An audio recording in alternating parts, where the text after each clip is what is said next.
Ladies and gentlemen, we are in a war. But before we get to that,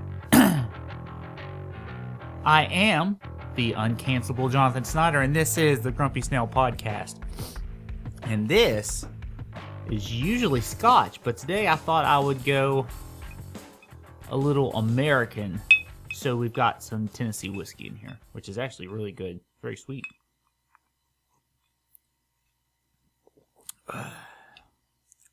Maybe a little too sweet. Okay. We've got a lot to get to in the short amount of time that I have given myself here. But we'll try to hit it all, and what we don't hit, I guess doesn't really matter, right? Okay. Let's start from the beginning of last week. So if you can remember back that far, I know every day for the last year has felt like an entire week. So it actually feels like I haven't spoken. What does that make that? 4 months now?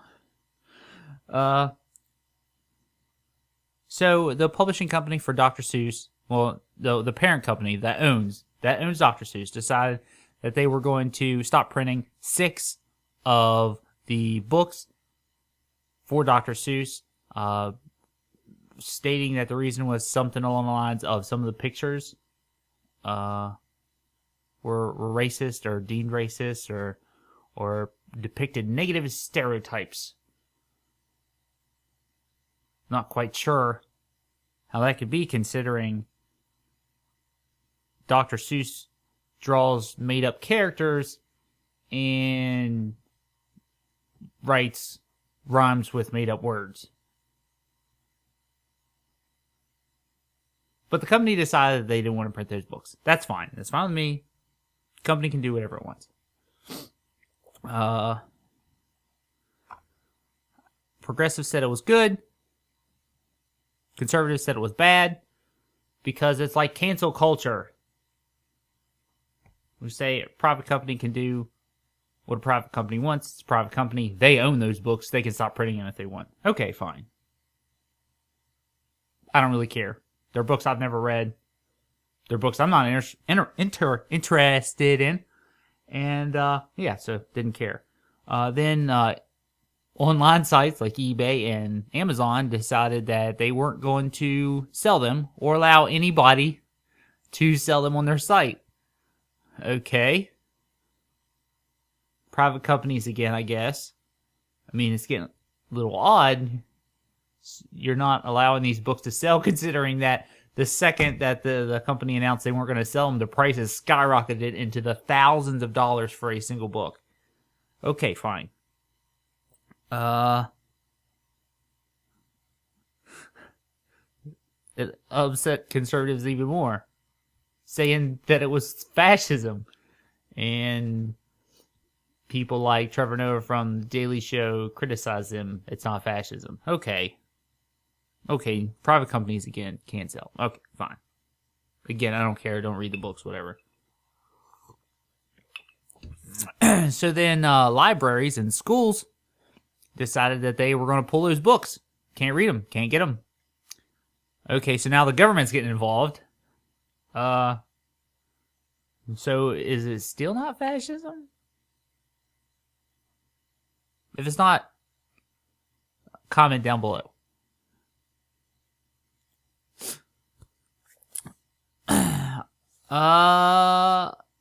So next, we've got CPAC. CPAC happened. You know, where all those conservatives get together and do whatever it is that conservatives do. They give speeches. What? So CPAC happened at the beginning of last week, and it's been 2 weeks, and I mean, nothing.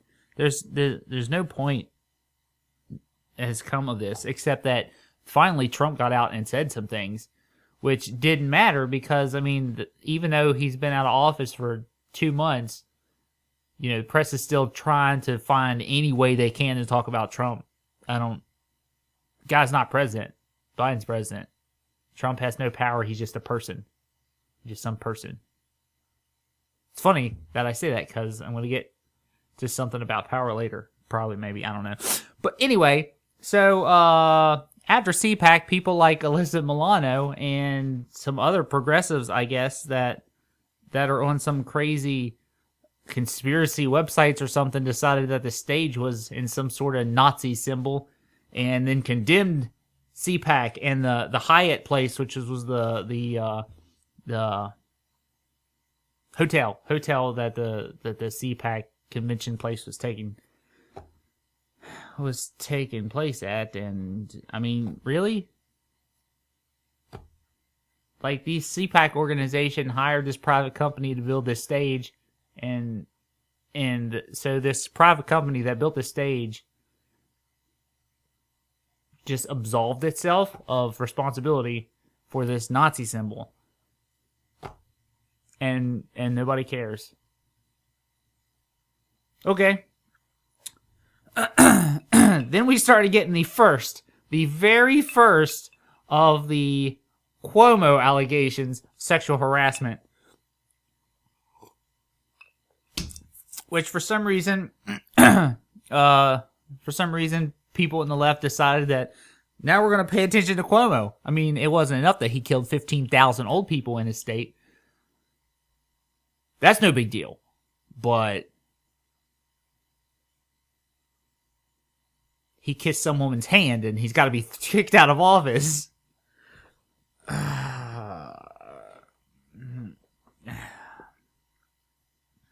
It's messed up. Come on. You kill 15,000 old people.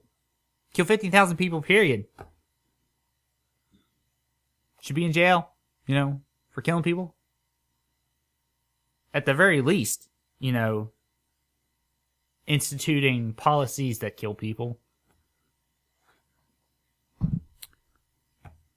But, the left will say the same for Trump. For, his COVID response.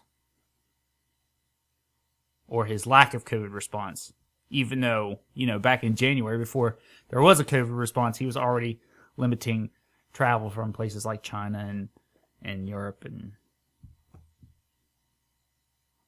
okay. So at this point, there's been 6 different ladies, with allegations against Andrew Cuomo and his sexual harassment. So Cuomo's refusing to resign. He's not going to resign. You're going to have to kick him out. And maybe now that AOC is jumping on the bandwagon of Cuomo's bad. Really? Right-wing media sites have been talking about how bad Cuomo is since back in May.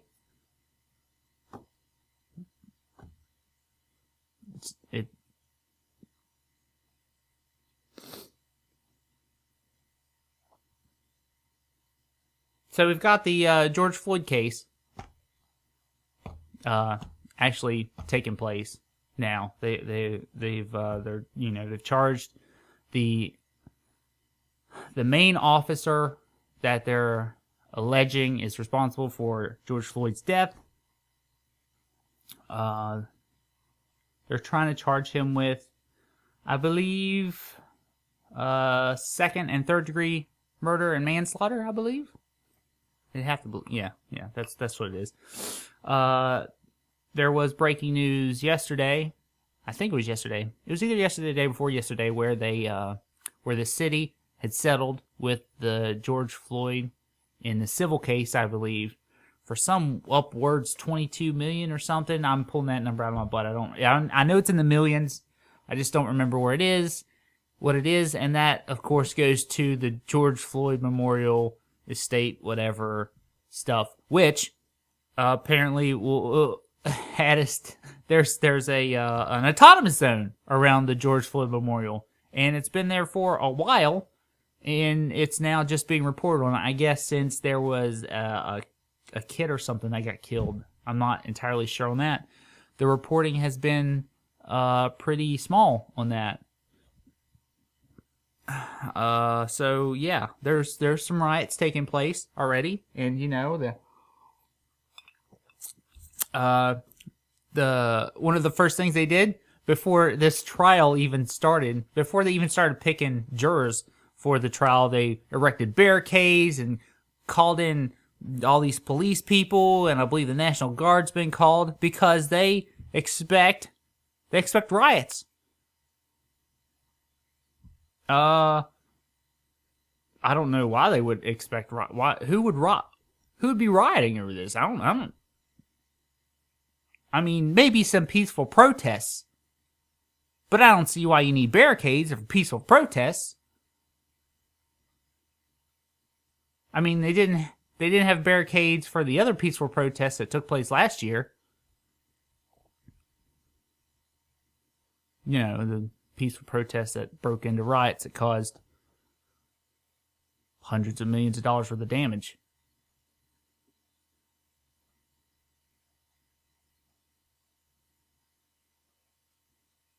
I also saw reports where some people are blaming all of the unrest, we'll call it, last year on MAGA supporters.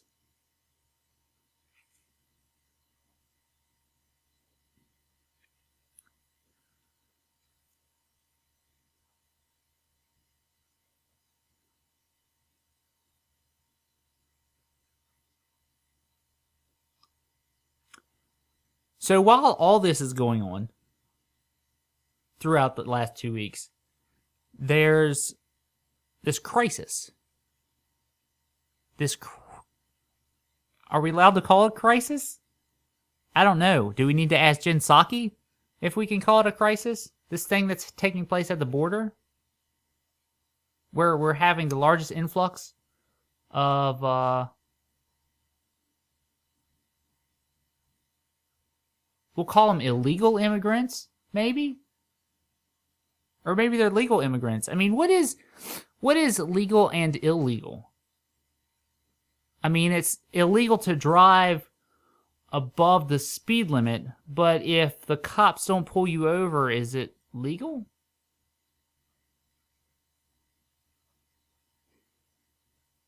So there's the largest influx of immigrants taking place at the southern border. The largest influx that has taken place in the last 20 years, I believe. Record numbers of people flooding across the border.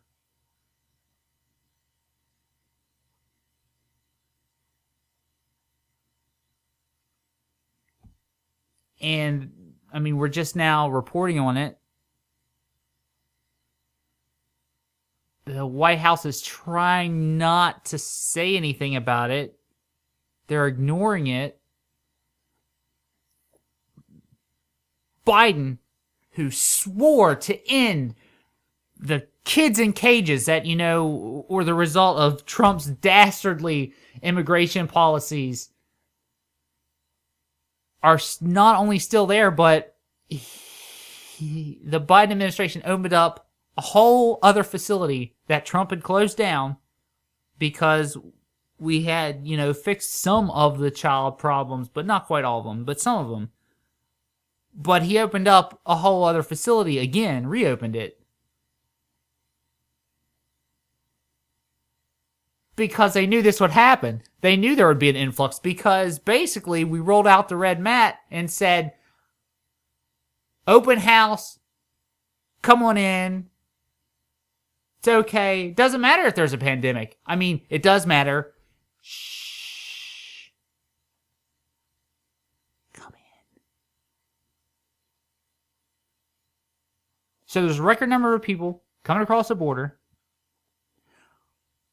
Since it's the Biden administration, we're not calling them kids in cages anymore. They're in facilities, tent cities. I read a report yesterday. They're packing these kids in these facilities that are completely full.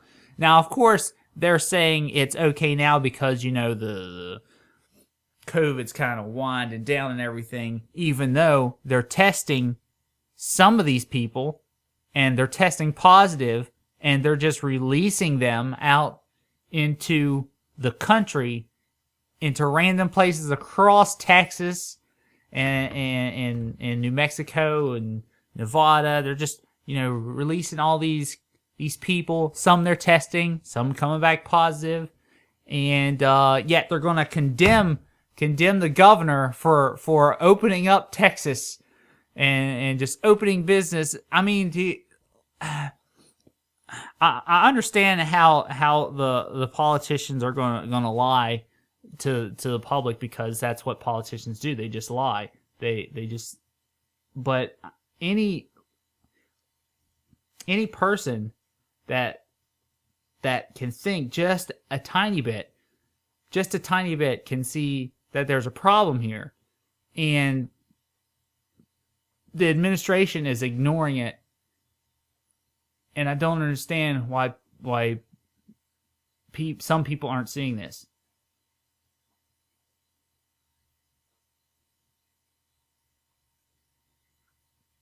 I don't get it.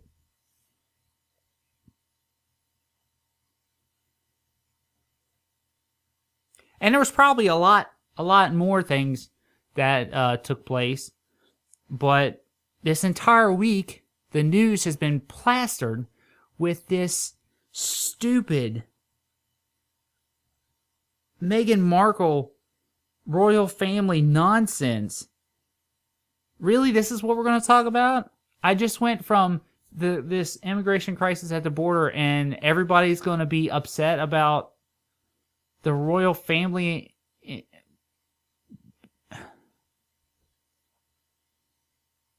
I mean, it's ridiculous. This story has been plastered all over the news all week. That's what's getting attention. The English royal family, who holds no power whatsoever, not only in this country, but in the country of England. They have a parliament, and the monarchy is useless and means nothing. Means nothing to America. We fought a war over this. Is the royal family such a fascination because that's what America wants? They want to be ruled over some elite class? I mean, that's what it feels like.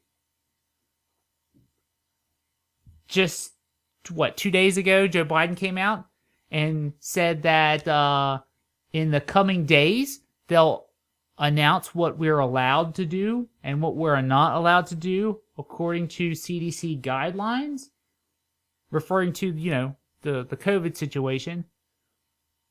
Last time I checked, people can do whatever they want because this is America. We are supposed to be free. We have a constitution that says the government can't tell us what we can and can't do. The people tell the government what people can and can't do. But I guess this whole situation illustrates that that's not true. The American people want to be treated like children because they're not adults.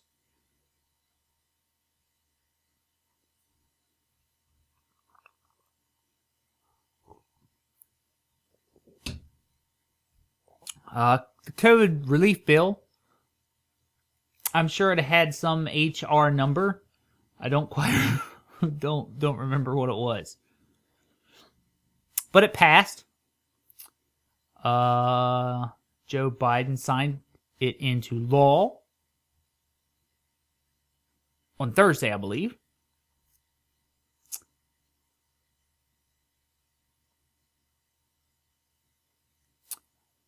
$1.9 trillion be added to the national debt. So from Bush to Biden, we have just spent astronomical amounts of money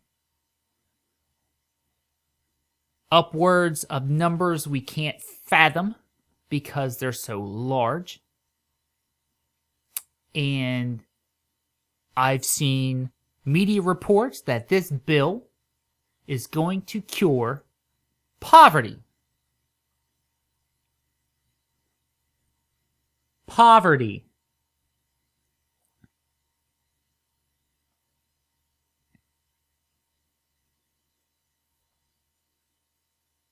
This bill's not going to cure poverty. If anything, it's going to make poverty worse. Because the American people are going to get one check. Now, some families that are loaded with 2 parents and several kids are going to get tons of money in this one check. But it's still just one check.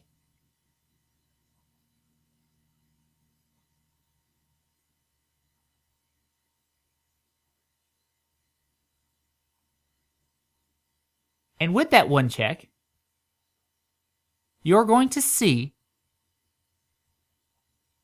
prices of everything from gas to milk to meat to vegetables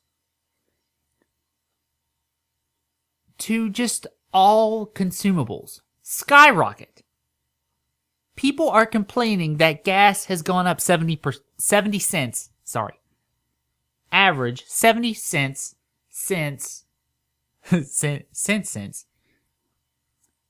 January, and they don't get it. 70 cents is nothing. Inflation hasn't hit yet. 70 cents is what gas does from just the season. When it skyrockets to $5 and above nationwide on average,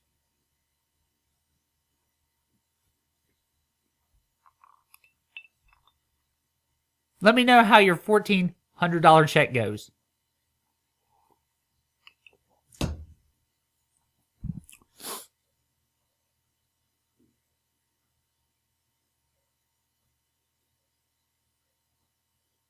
There's so much more I could cover. So much more. I got a whole list of stuff here that I haven't covered yet. So since this royal family nonsense has happened, there's been a new term called digital blackface, in which they're saying white people can't post GIFs with black people on them because it's digital blackface. How ridiculous is that? Is it? There's these things called non-fungible tokens now, which are imaginary things that you can spend millions of dollars to own because you own it. But you own it, but you don't do anything. It's non-fungible. It's a digital thing that it's there, you own it, it's yours, but where is it? And it's not a scam. This is not a scam. It's not a scam that you own a digital thing in not real life.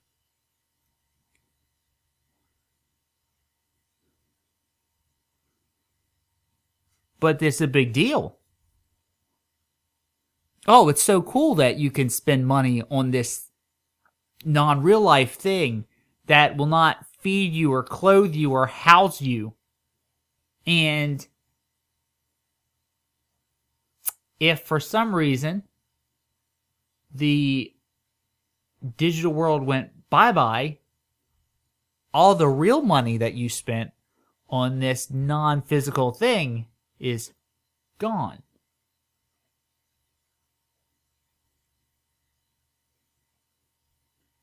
Maybe I'm just too old to understand it. I mean, I am a millennial.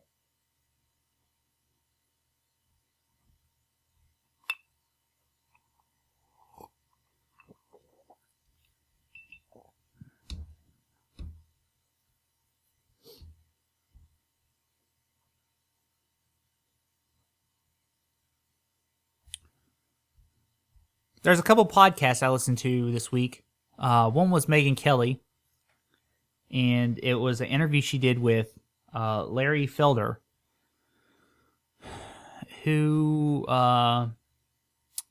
is a prominent black conservative. I don't know. It's, people wear so many hats nowadays.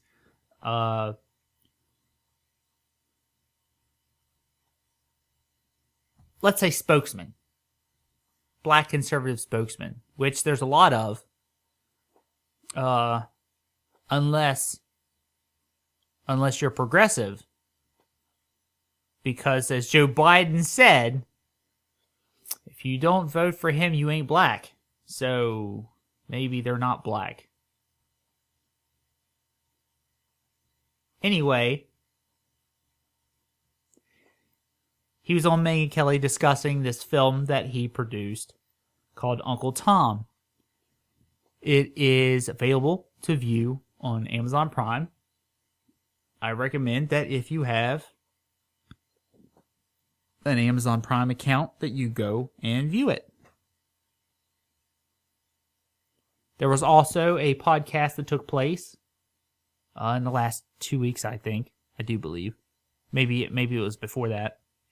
But I just listened to it yesterday on Joe Rogan's podcast with a woman, and I'm going to butcher her name because I don't have a pronunciation key here.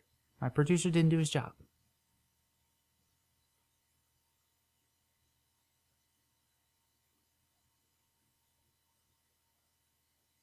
And I've lost it. Here we go. Ayan Haraya or Hira or Hire Ali. And of course I butchered it because it's not an American name. She's not, an American.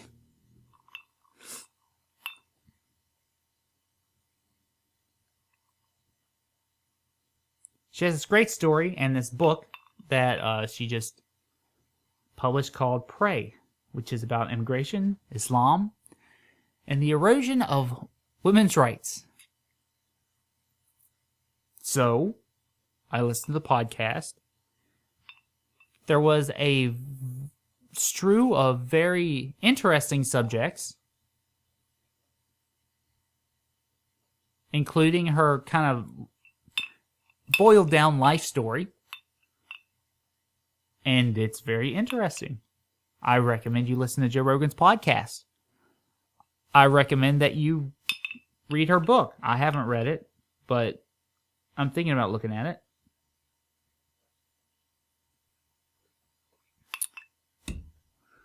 Along with books.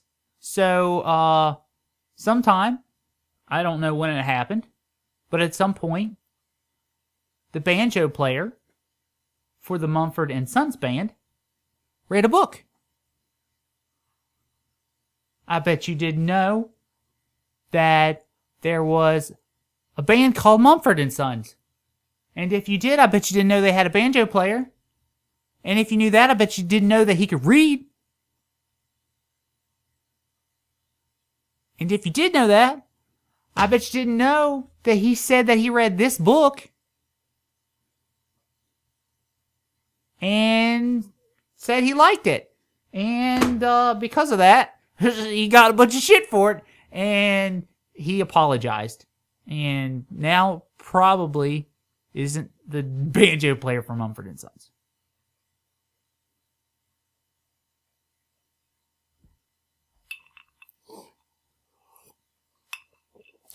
Last night, or yesterday,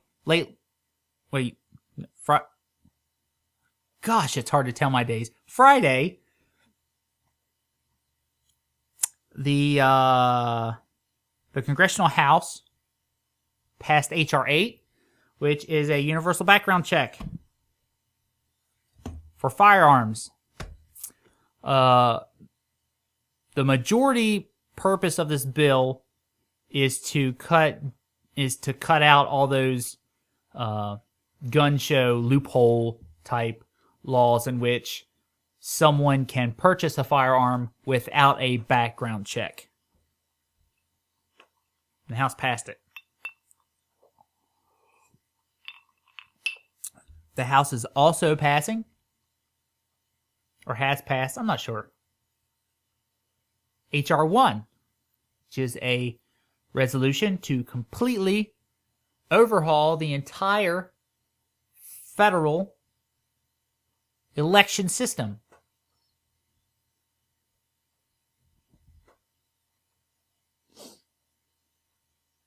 So everything that I've talked about has a purpose. And the purpose is so that you will fight with your friends, your neighbors, and your family.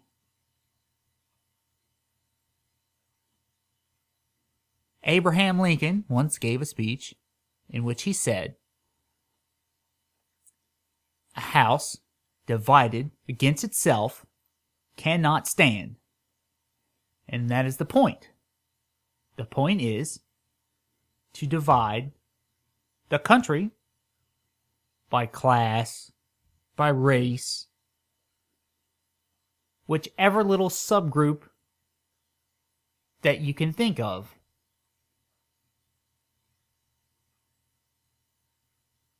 Because we are in a war. A war in which the goal is to divide and conquer between the cathedral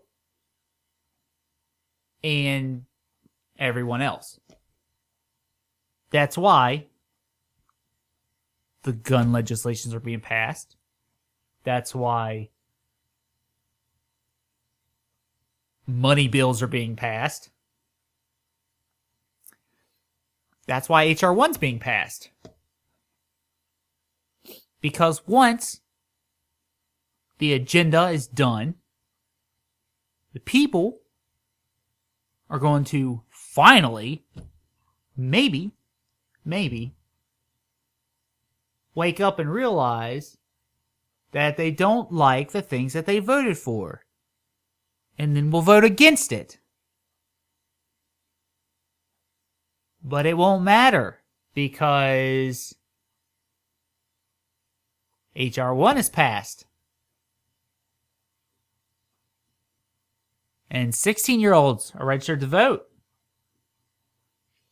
And we've had this major influx of illegal immigration. And there is no penalty for someone that does not live in the country of the United States of America to vote for the President of the United States of America. I'm being redundant. So, that's what's happening. That's what's happened. That's what's going to happen. I recommend that, with your "Daddy, please can I have some more money," that you go out and buy food and water and yeah.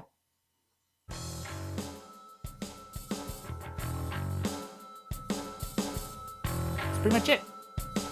So enjoy your totalitarianism. That's the Grumpy Snail Podcast.